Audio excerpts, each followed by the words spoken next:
Hello नमस्कार साथियों, जय हिंद। आप सभी का एक बार फिर से स्टडी विद हरि चैनल की इस नई वीडियो में स्वागत है। आज की इस वीडियो में मैं आप सभी को उत्तराखंड कनिष्ठ सहायक के नए वाले फॉर्म्स के बारे में बताने वाला हूं जो 2025 में इस बार खुले हैं। और यह फॉर्म आप जैसे कि सामने स्क्रीन पर नोटिफिकेशन में देख पा रहे होंगे, यह नोटिफिकेशन रिलीज भारतीय पेट्रोलियम संस्थान देहरादून के द्वारा किया गया है और आप इसकी ऑफिशियल वेबसाइट भी नीचे यहाँ पर देख सकते हैं। साथ ही आपको यहाँ पर विज्ञापन की संख्या भी दिख रही होगी, तो रिक्रूटमेंट एडवर्टाइजमेंट संख्या यहाँ पर दी गई है। और जो इसके लिए फॉर्म प्रारंभ होने की तिथि है वो 22/1/2025 है, यानी कि कल 22 जनवरी 2025 से आपके फॉर्म भरने स्टार्ट हो जाएंगे। और ऑनलाइन आवेदन की जो अंतिम तिथि होगी वो 10/2/2025 होगी, यानी कि 10 फरवरी तक आप इसमें आवेदन कर पाएंगे। साथ ही आपकी जो हार्ड कॉपी प्राप्त करने की तिथि, यानी कि ये फॉर्म जो भी होगा ये ऑफलाइन होगा और यह आपको ऑफलाइन तरीके से भरना होगा। और 17/2/2025 तक इसकी हार्ड कॉपी प्राप्त करने की अंतिम तिथि यहाँ पर आपको दी गई है। 17/2/2025 इसमें डेट रखी गई है, यानी कि 17/2/2025 तक इनके पास फॉर्म की हार्ड कॉपी पहुँचनी चाहिए। बाकी CSIR भारतीय पेट्रोलियम संस्थान देहरादून वैज्ञानिक और औद्योगिक अनुसंधान परिषद, जो कि विज्ञान और प्रौद्योगिकी मंत्रालय भारत सरकार के अंतर्गत एक स्वायत्त निकाय है, के तत्वाधान में एक प्रमुख संस्थान है। निम्नलिखित पदों को भरने हेतु भारतीय नागरिकों से ऑनलाइन आवेदन की आमंत्रित कर रहा है। और यहाँ पर इन्होंने अपना नोटिफिकेशन दिया है, तो आप सबसे पहले किस साइट से आपको आवेदन करना है ये भी मैं आपको वीडियो के अंतिम में बताऊंगा। सबसे पहले आप यहाँ पर देख सकते हैं कनिष्ठ सचिवालय सहायक में सामान्य पदों के लिए यहाँ पर 5 पदों के लिए यहाँ पर भर्ती खुली है, जूनियर सेक्रेटरिएट असिस्टेंट के पदों पर। और यहीं पर आप देख सकते हैं कनिष्ठ सचिवालय सहायक भंडार एवं क्रय में भी यहाँ पर 3 पोस्टें खुली हुई है, जो कि लेवल 2 की पोस्ट है। और यहाँ पर सैलरी आपकी 19,000 से 63,200 के बीच रहने वाली है। अप्रॉक्सीमेट टोटल जो आपका एम्लूमेंट्स यहाँ पर दिया जाएगा वो आपको 35,180 तक दिया जाएगा लगभग। ठीक है, इन तीनों पदों की बात कर रहा हूँ जो JSA 1 के अंदर आते हैं। एक कनिष्ठ सचिवालय सहायक का, एक कनिष्ठ सचिवालय सहायक में भंडार एवं क्रय के पद का, और एक कनिष्ठ सचिवालय सहायक के अंदर वित्त एवं लेखा का, यानी कि फाइनेंस और अकाउंट्स का, जिसमें कि 5 पद खुले हुए हैं। आप यहाँ पर देख सकते हैं। इसके लिए एलिजिबिलिटी क्या रहने वाली है, इसके लिए एजुकेशन क्वालिफिकेशन क्या चाहिए, तो आप यहाँ पर जैसे कि स्क्रीन पर देख पा रहे होंगे 10+2 यानी कि आपका इंटर पास होना चाहिए।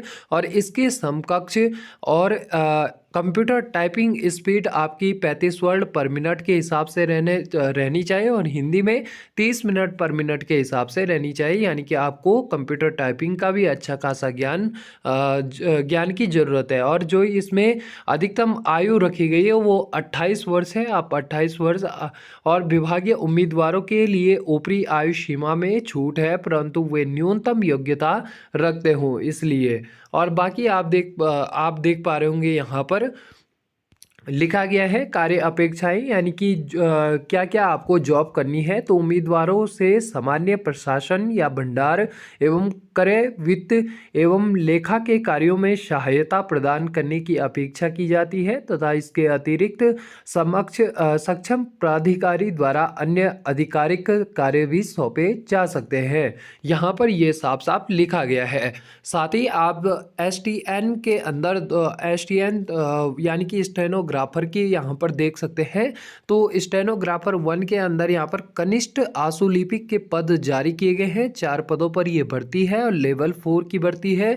इसमें जो सैलरी रहेगी वो 25,500 से 81,100 के बीच रहेगी, और अप्रॉक्सीमेट आपको यहाँ पर 46,050 रुपये मिलने वाले हैं। इसमें शैक्षिक योग्यता क्या रखी गई है, तो आप जैसे कि देख पा रहे होंगे आपका इंटरमीडिएट के साथ साथ आपका DOPT द्वारा समय समय पर निर्धारित मानदंडों के अनुसार स्टेनोग्राफी में प्रवीणता होनी चाहिए, और साथ ही 80 शब्द प्रति मिनट के हिसाब से हिंदी से अंग्रेजी में ट्रांसलेट और अंग्रेजी में 10 मिनट की डिक्टेशन आपकी होनी चाहिए। साथ ही यहाँ पर लिखा गया है कि जो इसकी आयु सीमा रखी गई है वो अधिकतम 27 वर्ष है, यानी कि आप 18 वर्ष से 27 वर्ष के बीच आवेदन कर सकते हैं। आपके कार्य क्या रहने वाली है, यानी कि आपकी जॉब इसमें क्या रहने वाली है। तो उम्मीदवारों से सचिवीय आशुलिपिक टाइपिंग कार्यों में सहायता प्रदान करने की अपेक्षा है। साथ ही तथा इसके अतिरिक्त सक्षम प्राधिकारी द्वारा अन्य आधिकारिक कार्य भी यहाँ पर सौंपे जा सकते हैं, ये लिखा गया है।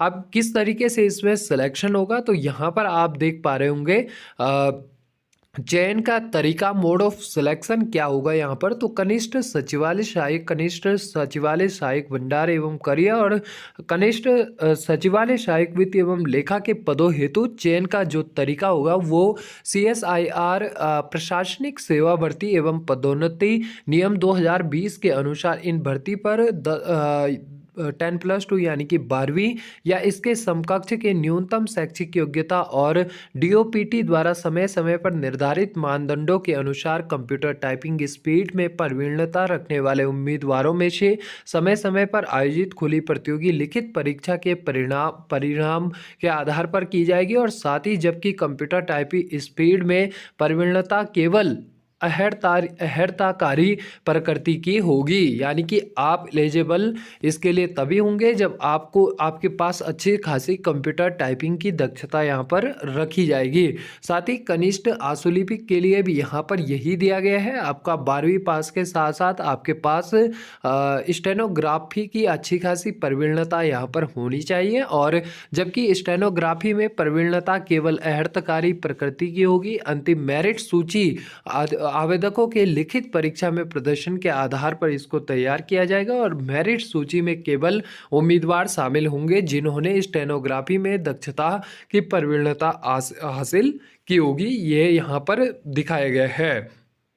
साथ ही आप यहाँ पर देख पा रहे होंगे टाइपिंग स्पीड का यहाँ पर शेड्यूल जारी कर दिया गया है। Junior secretariat assistant general finance and accounts के पद हो चाहे आपके पास, यहाँ पर आप देख पा रहे होंगे टाइपिंग टेस्ट का यहाँ पर अगर इंग्लिश की टाइपिंग को देखा जाएगा तो 10 मिनट की टाइपिंग अलाउड की जाएगी और 35 वर्ड पर मिनट के हिसाब से यानी कि 1500 kDPH के हिसाब से आपको यहाँ पर कीज को दबाना है। और साथ ही हिंदी टाइपिंग में भी 30 वर्ड पर मिनट के हिसाब से और 9000 kDPH ऑन एवरेज ऑफ 5 की डिप्रेशंस फॉर ईच वर्ड लिखा गया है, यहाँ पर आप देख सकते हो। और जो रिटन एग्जाम इसका होगा वो किस बेस का होगा तो ये भी आप इसी वीडियो में देख लीजिएगा। रिटन एग्जाम इसमें पेपर 1 होगा और पेपर 1 इसमें 2 पेपर्स होंगे। पेपर 1 का क्या हिसाब रहे, यहाँ पर OMR सीट पर होगा या कंप्यूटर बेस्ड टेस्ट भी हो सकता है, ये भी लिखा गया। और साथ ही क्या क्वेश्चंस किस मीडियम के रहने वाले हैं तो आप जैसे देख पा रहे होंगे the questions will be set both in English and Hindi aspects questions English language.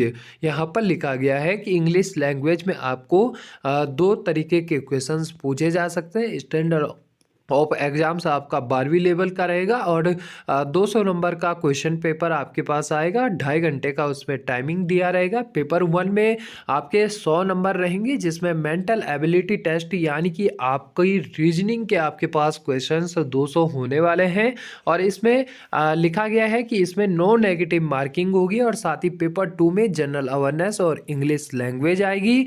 50-50 number के दोनों क्वेश्चंस होंगे और मार्क्स 150 मार्क्स इसमें रहने वाले हैं, यानी कि एक क्वेश्चन आपका 3 मार्क्स का होने वाला है। और इसमें नेगेटिव मार्किंग का भी दिया गया है कि 1 negative mark for every wrong answer. आपका अगर आपने एक आंसर गलत कर दिया तो आपका सही का भी 1 नंबर काट दिया जाएगा। यहाँ पर यही नेगेटिव मार्किंग का रूल रखा गया है। साथ ही सिलेबस एंड ये आपका जूनियर स्टेनोग्राफर के लिए यहाँ पर जारी कर दिया गया है कि इसमें आपका टेस्ट किस प्रकार से होने वाला है। तो 10 मिनट इन इंग्लिश और हिंदी का जो आपका एप्लीकेशन फॉर्म और देखा जाएगा कि आपका 80 वर्ड पर मिनट के हिसाब से आप किस प्रकार ट्रांसलेट कर सकते हैं, और साथ ही हिंदी इंग्लिश दोनों के हिसाब से ट्रांसक्रिप्ट यहाँ पर ड्यूरेशन बताई गई है। जैसे इंग्लिश की 50 वर्ड और हिंदी की 65, और यहाँ पर इसको एलिजिबल कैंडिडेट्स के हिसाब से भी यहाँ पर टाइमिंग और वर्ल्ड के हिसाब से भी दिखा रखा है। इसका रिटन एग्ज़ाम भी 200 नंबर का ही होने वाला है और इसमें 2 घंटे का पेपर आपके पास होगा, आप यह देख सकते हैं। साथ ही इसमें 12वीं लेवल का ही एग्ज़ाम यह होगा और ये भी OMR सीट या कंप्यूटर पर हो सकता है। बाकी आप यहाँ पर देख पा रहे होंगे जनरल इंटेलिजेंस रीजनिंग का भी इसी में आने वाला है। जनरल अवेयरनेस और इंग्लिश लैंग्वेज तीनों का यहाँ पर दोनों के 50-50 क्वेश्चन, रीजनिंग और जनरल अवेयरनेस के और इंग्लिश लैंग्वेज का आपके पास 100 नंबर का क्वेश्चंस आने वाले हैं, जिसमें 0.25 मार्क्स की रॉन्ग आंसर की आपके पास यहाँ पर रखी गई है और नेगेटिव मार्किंग की। और इसमें मार्क्स भी कितने, जैसे 100 नंबर का पेपर है तो 100 ही क्वेश्चंस उसमें होने वाले हैं। यहाँ पर एक नोट भी दिखाया गया है कि यहाँ पर लिखा गया है कि जो भी 2 या 2 से अधिक उम्मीदवारों ने समान कुल अंक प्राप्त किए होंगे, वहाँ टाई मामलों को CSIR के पत्र संख्या PDF दिनांक 30/5/2023 के अनुसार ही हल कर दिया जाएगा। बाकी सामान्य सूचनाएं एवं शर्तें यहाँ पर रखी गई है, आप देख सकते हैं। परीक्षा सेवा के तहत लाभ यहाँ पर ये रखा गया है और अन्य ये शर्तें यहाँ पर उम्मीदवारों को ध्यान से पढ़ने की ज़रूरत है, आप इसको ध्यान से पढ़ सकते हैं। बाकी यहाँ पर ये पूरी अगर आप इसको अच्छे से ध्यान से पढ़ते हैं नियम एवं शर्तों को, तो आपको इस पर दिखाया गया होगा। बाकी जो आपकी आयु सीमा की गणना होगी वो 10/2/2025 के हिसाब से की जाएगी, ये भी यहाँ पर बताए गए हैं। यानी कि आप उससे उस डेट से अगर 10/2/2025 से डेट से आगे तब तक आपकी एज 27 या 28 से आगे चली जाती है तो आप इसके लिए आवेदन नहीं कर पाएंगे, यहाँ पर साफ साफ लिखा गया है। बाकी आप इन नियमों को ध्यान से पढ़ लीजिएगा और किस तरीके से आवेदन करना है यहाँ पर लिखा गया है। तो आपको वीडियो के अंतिम में मैं जैसा कि बताने वाला था, तो आप सबसे पहले यहाँ पर देख लीजिएगा। ये इस संस्थान की ऑफिशियल वेबसाइट है, https करके आपको जैसे ही आप क्रोम पे जाएंगे और आप iip.res.in भी सर्च करेंगे तो आपकी वो साइट खुल जाएगी और आपको इसी साइट से इसमें आवेदन करना है। यहाँ पर आप देख सकते हैं उम्मीदवारों को ऑनलाइन आवेदन करने से पूर्व वैध ईमेल आईडी द्वारा रजिस्टर करना होगा। रजिस्टर करने के उपरांत जिस भी पद हेतु आवेदन करना चाहते हैं तो आप कर सकते हैं, यहाँ पर दिया गया है। बाकी मैंने आपको ऑफिशियल साइट बता दी है। आपको डॉक्यूमेंट्स के बारे में अगर अलग से वीडियो चाहिए तो आप डॉक्यूमेंट्स के बारे में भी अलग से वीडियो बनवा सकते हैं। और इसमें आपको आवेदन की फ़ीस जाते जाते बता देता हूं। तो जैसे कि आप यहां पर देख रहे होंगे, तो सामान्य OBC तथा EWS श्रेणी से संबंधित सभी उम्मीदवारों को निदेशक भारतीय पेट्रोलियम संस्थान के समक्ष 500 रुपये का आवेदन शुल्क रखा गया है, जो गैर वापसी होगा, यानी कि आपका वापस नहीं मिलने वाला है, यह रिफंडेबल नहीं होगा। यहाँ पर आप देख सकते हैं। बाकी आप फीस पे वगैरह साइट से ही करेंगे, जैसे कि यहाँ पर दिखाया गया है, आप ये रख सकते हैं। बाकी यहाँ पर क्या क्या आपके पास ऑनलाइन आवेदन के लिए डॉक्यूमेंट्स चाहिए तो यहाँ पर दिखाए गए हैं सामने स्क्रीन पर। अगर आपको यहाँ पर समझ में ना आए तो आप वीडियो के नीचे कमेंट करके ज़रूर बताइएगा। अगर आपको इससे संबंधित कोई भी अन्य जानकारी चाहिए तो आप वीडियो के नीचे कमेंट करके भी वह ज़रूर पूछिएगा। आपके क्वेश्चंस है आप ज़रूर पूछिएगा और जितना पॉसिबल ही हो सकेगा मैं आपके कमेंट के माध्यम से ही आवेदन जो आपका रिप्लाई देने की कोशिश करूंगा। अगर मुझे लगता है कि इस पे वीडियो बनाने की ज़रूरत है तो मैं आपको स्पेशली अन्य तरीक़ों से वीडियो बनाने की कोशिश करूंगा और आपके सामने इसी चैनल पर अपलोड करूंगा। तो आप यहाँ पर देख सकते हैं। बाकी चैनल पर बने रहिएगा, चैनल को सब्सक्राइब कर दीजिएगा और अपने अन्य साथियों तक भी ज़रूर पहुँचाइएगा। वीडियो में अंतिम तक बने रहने के लिए आपका धन्यवाद।